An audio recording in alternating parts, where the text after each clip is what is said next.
A very good morning to the educators, esteemed timekeeper, teachers, and friends. My topic for today is if I could live underwater.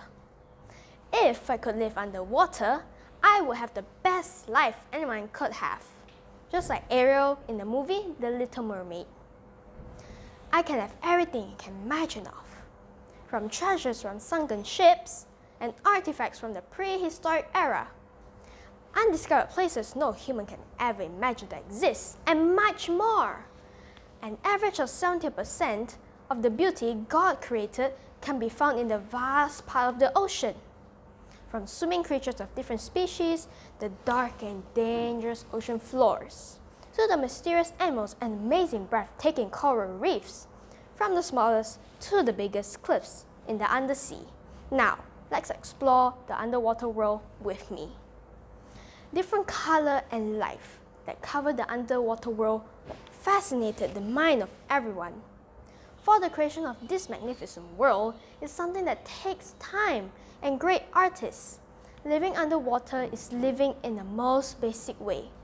Imagine a life with worry-free about almost everything. I don't have to worry about food because the underwater world is abundant of food resources. Given that there's an existing great food chain in nature. Living in harmony among other creatures is the most basic structure in nature. Taking more we can consume will bring chaos in the natural flow of resources.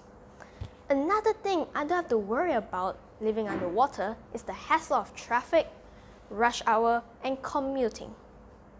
The underwater world is massive and deep that I can actually swim on top or bottom of a larger species without harming the other. I can swim with other species and learn their nature too. I don't have to worry about the current flow of traffic because the animals usually swim in groups, so it's easy for them to be avoided. Going from one place to another will definitely take time. Depends on my stamina in swimming. But as you all know in the movie Finding Nemo, underwater world has ocean currents that makes the traveling easier. With the ocean currents, all I have to do is go with the flow. This is just some of the perks in living in the ocean. I can do so much living underwater, just like in the movie In the Heart of the Sea by Moby Dick. I can protect the sea creatures, guiding the weak and small creatures in a safe place, giving them protection to the delicate animals and their homes to make sure that even they are vulnerable, they will still be able to protect themselves. The waste product of humans needs to be cleaned up. Clutter that has been thrown will definitely go back to the human world. Creatures of the underwater world, big and small, are being hunted down by humans to be used as ornaments, decorations, trophies, and unnecessary food. Avoiding humans is just one part of protecting themselves, making humans realize that the production of aquatic resources takes a lot of time. By this, humans will be able to recreate their own lifetime resources by cultivating or creating their own alternative resources of marine resources without harming or destroying the underwater world. Living underwater means protecting my home.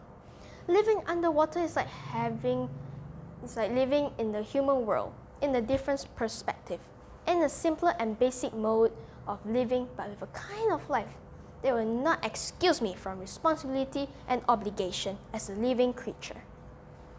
I do have all the benefits and enjoyment abundantly. With this, I also have a big responsibility, a vast of oceans and creatures that I mean to protect, and a home that I need to take care of.